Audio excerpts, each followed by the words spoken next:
আকাশে বাতাসে শাখে শাখে পাখি ডাকে কত শোভা চারিপাশে। সত্যজিৎ তৃণমূল বুঝলো না,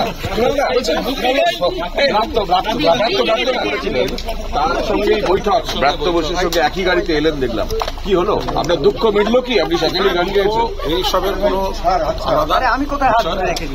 আমি বারবার যেটা বলে এসেছি, আমি তৃণমূল কংগ্রেসে ছিলাম, আছি এবং থাকবো।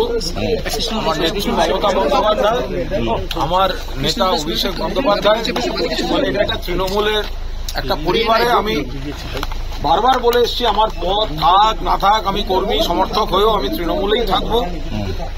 আমি আমাদের দলের বিশিষ্ট নেতা, মন্ত্রী এবং ব্যক্তিগতভাবে বন্ধু ব্রাত্য বসু, ওনার সঙ্গে এসেছিলাম। আমাদের দলের আর এক নেতা ডেরেক ওব্রায়ানের কাছে কিছু কথা হয়েছে, সে বিষয়ে আমি বাইরে কোনো মন্তব্য করতে চাই না। এটুকু বলছি, যেটা বলে আসছিলাম সেটাই, অর্থাৎ তৃণমূলে ছিলাম, তৃণমূলে আছি এবং আমি তৃণমূলেই থাকবো। বাকি কোনো কথা আমি এখন উত্তর দেবো না, কারণ একটা দল আমাদের একটা কিছু কথা আলোচনা, যেগুলো যাই হোক সেটা একটা আলোচনার বিষয়, কিন্তু আমি তৃণমূলে ছিলাম, আছি, থাকবো। দলের মুখপাত্র হিসেবে কি দেখা যাবে?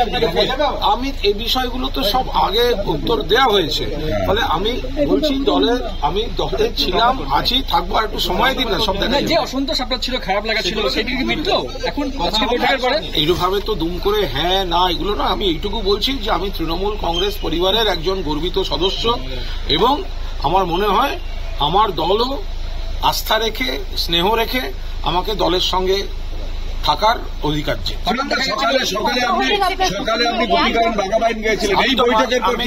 আমি মাঝে মাঝে বিভিন্ন ধরনের আগে গান ছিল, একটা ইয়ে ছিল, এক একটা গান এক এক সময় ছবি এখন এসো না,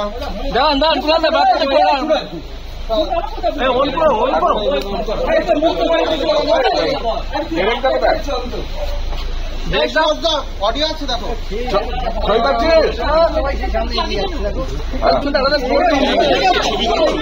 আরে আমি এ করছি না, ও